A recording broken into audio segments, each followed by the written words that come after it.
بسم اللہ الرحمن الرحیم۔ ناظرین، آپ دیکھ رہے ہیں میرا یوٹیوب چینل islam.h۔ ناظرین، آج ہم آپ کو حضرت امام حسن اور حضرت امام حسین رضی اللہ تعالی عنہ کے بچپن کے بارے میں بتائیں گے، لہٰذا ویڈیو کو آخر تک لازمی دیکھیے گا۔ ایک دفعہ حضرت امام حسن اور حضرت امام حسین رضی اللہ تعالی عنہ مدینے کی گلیوں میں کھیل رہے تھے۔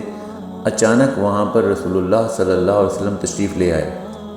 یہ دیکھتے ہی دونوں بھائی رسول اللہ صلی اللہ علیہ وسلم کی طرف دوڑتے ہوئے آئے اور آپ صلی اللہ علیہ وسلم کے کاندھوں پر چڑھ گئے۔ آپ صلی اللہ علیہ وسلم نے ان کو اپنے کاندھوں پر بٹھایا اور حضرت بی بی فاطمہ رضی اللہ تعالی عنہ کے گھر تشریف لے گئے۔ وہاں پہنچ کر آپ صلی اللہ علیہ وسلم نے دونوں شہزادوں کو کاندھوں سے اتارا اور دونوں دوبارہ کھیلنے لگ گئے۔ کھیلتے کھیلتے حضرت امام حسن اور حضرت امام حسین ایک دوسرے کے سامنے کھڑے ہو گئے اور آپس میں کشتی لڑنے لگے۔ نبی کریم صلی اللہ علیہ وسلم کو اپنے شہزادوں کی کشتی دیکھنے میں دلچسپی تھی، لہذا آپ صلی اللہ علیہ وسلم وہاں کھڑے ہو کر دیکھنے لگے۔ آپ صلی اللہ علیہ وسلم نے فرمایا، حسن ایسے لڑو، حسن حسین کو اس طرح پکڑو۔ بی بی فاطمہ رضی اللہ تعالی عنہ آپ صلی اللہ علیہ وسلم حسن کا ساتھ دے رہے تھے تو آپ فرمانے لگی کہ بابا جان، حسن تو بڑے ہیں، آپ کو چھوٹے بھائی کا ساتھ یعنی حسین کا ساتھ دینا چاہیے۔ تو آپ صلی اللہ علیہ وسلم نے فرمایا، بیٹی فاطمہ، اس کشتی میں جبرائیل علیہ السلام بھی شامل ہیں اور وہ حسین کا ساتھ دے رہے ہیں اور کہہ رہے ہیں حسین حسن کو اس طرح پکڑو، اس طرح لڑو، لہٰذا حسن اکیلا پڑ گیا، اس لیے میں حسن کا ساتھ دے رہا ہوں۔ روایت میں آتا ہے اللہ تعالیٰ نے حسن اور حسین کے ناموں کو حجاب میں رکھا، یہاں تک کہ رسول اللہ صلی اللہ علیہ وسلم نے اپنے بیٹوں کا نام حسن اور حسین رکھا۔ امام حسن اور حسین نبی کریم صلی اللہ علیہ وسلم کے بیٹے ہیں۔ حضرت فاطمہ رضی اللہ تعالی عنہ فرماتی ہیں کہ ایک روز رسول اللہ صلی اللہ علیہ وسلم میرے ہاں تشریف لائے اور فرمایا، میرے بیٹے کہاں ہیں؟ میں نے عرض کی، علی ان کو ساتھ لے کر گئے ہیں۔ نبی کریم صلی اللہ علیہ وسلم ان کی تلاش میں نکلے تو انہیں پانی پینے کی جگہ کھیلتے ہوئے پایا۔ ان کے سامنے کچھ کھجوریں بچی ہوئی تھی۔ آپ صلی اللہ علیہ وسلم نے فرمایا، اے علی، خیال رکھنا میرے بیٹوں کو گرمی شروع ہونے سے پہلے واپس لے آنا۔ حضرت عبداللہ بن عباس رضی اللہ تعالی عنہ سے روایت ہے، آپ صلی اللہ علیہ وسلم نے ارشاد فرمایا، اے لوگو، میں تمہیں ان لوگوں کے بارے میں خبر نہ دوں جو اپنے نانا نانی کے اعتبار سے سب لوگوں سے زیادہ بہتر ہیں؟ کیا میں تمہیں ان لوگوں کے بارے میں خبر نہ دوں جو اپنے ماں باپ کے اعتبار سے سب لوگوں سے بہتر ہیں؟ وہ حسن اور حسین ہیں۔ ان کے نانا اللہ کے رسول اور ان کی نانی خدیجۃ الکبریٰ اور ان کی والدہ فاطمہ بنت محمد اور والد علی بن ابی طالب ہیں۔ حضرت علی رضی اللہ تعالی عنہ نے فرمایا، جس شخص کی یہ خواہش ہو کہ وہ لوگوں میں ایسی ہستی کو دیکھے جو گردن سے چہرے تک رسول اللہ صلی اللہ علیہ وسلم کی سب سے کامل شبیہ ہو، تو وہ حسن بن علی کو دیکھ لے، اور جس شخص کی یہ خواہش ہو کہ وہ لوگوں میں ایسی ہستی کو دیکھے جو گردن سے ٹخنے تک رنگت اور صورت دونوں میں رسول اللہ صلی اللہ علیہ وسلم کی سب سے کامل شبیہ ہو، تو وہ حسین بن علی کو دیکھ لے۔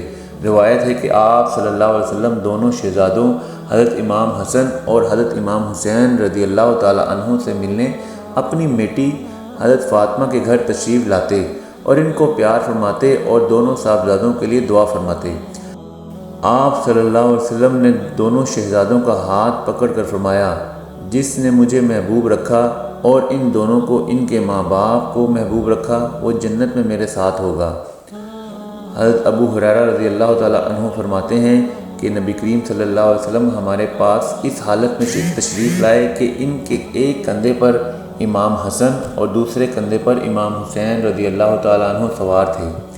آپ صلی اللہ علیہ وسلم کبھی حضرت امام حسن اور کبھی حضرت امام حسین رضی اللہ تعالی عنہ کو چومتے۔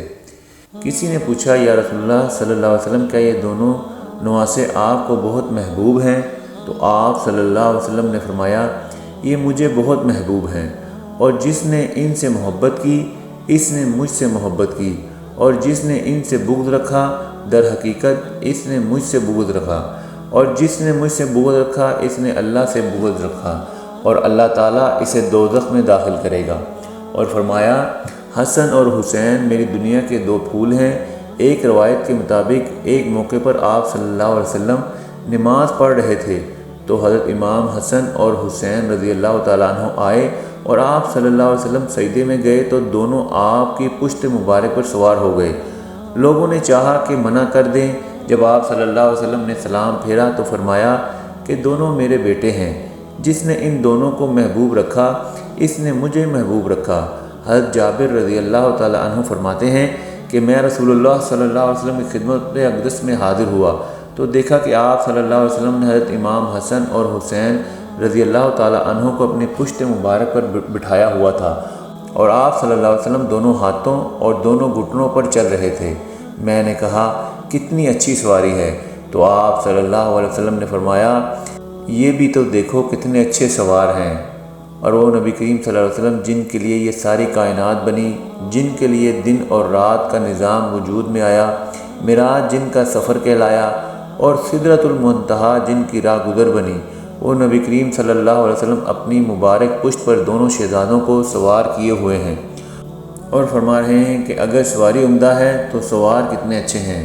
حضرت حسنین کریمین رضی اللہ تعالیٰ عنہ کے لیے اس سے بڑھ کر اعزاز کی اور کیا بات ہو سکتی ہے کہ آپ صلی اللہ علیہ وسلم نے حضرت فاطمہ رضی اللہ تعالیٰ عنہ سے فرمایا کیا تم اس پر راضی نہیں ہو کہ تم جنت کی عورتوں کی سردار ہو اور تمہارے بیٹے جنت کے نوجوانوں کے سردار ہیں، اور جو حسین کو محبوب رکھتا ہے وہ اللہ تعالیٰ کو محبوب رکھتا ہے۔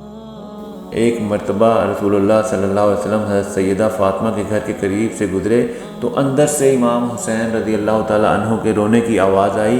آپ صلی اللہ علیہ وسلم گھر کے اندر داخل ہوئے اور فرمایا کیا تم نہیں جانتی کہ مجھے حسین کے رونے سے کتنی تکلیف ہوتی ہے؟ اس کے بعد آپ صلی اللہ علیہ وسلم آگے بڑھے اور حضرت حسین رضی اللہ تعالیٰ عنہ کو اٹھایا، اور جب تک وہ خاموش نہ ہوئے تب تک آپ صلی اللہ علیہ وسلم گھر سے باہر نہ نکلے۔ حضرت حسنین کریمین اور دیگر اہل بیت اور صحابہ کرام کی محبت ہمارے ایمان کا حصہ ہے۔ انہی حضرات کے ذریعے دین ہم تک پہنچا۔ آج جو ہم مسلمان کہلاتے ہیں یہ محض اللہ تعالیٰ کا فضل اور رسول اللہ صلی اللہ علیہ وسلم کی دعاؤں کی برکت اور ان قدسی صفات اور حضرات کی محنت کا نتیجہ ہے۔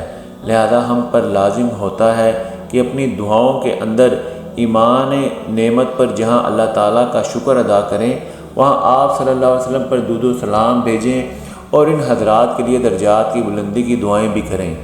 ہم ان کے احسانات کا بدلہ تو نہیں چکا سکتے، لیکن رب کے حضور ان حضرات کے لیے دعا تو کر سکتے ہیں، جو ایک نیکی کا اجر 10 سے شروع کرتا ہے اور پھر اس کی کوئی انتہا نہیں۔ اللہ تعالیٰ حضرات اہل بیت اور صحابہ کرام اجمعین پر کروڑوں رحمتیں نازل فرمائیں، اور ہم سب کو ان کے نقش قدم پر چلنے کی توفیق عطا فرمائے۔ آمین۔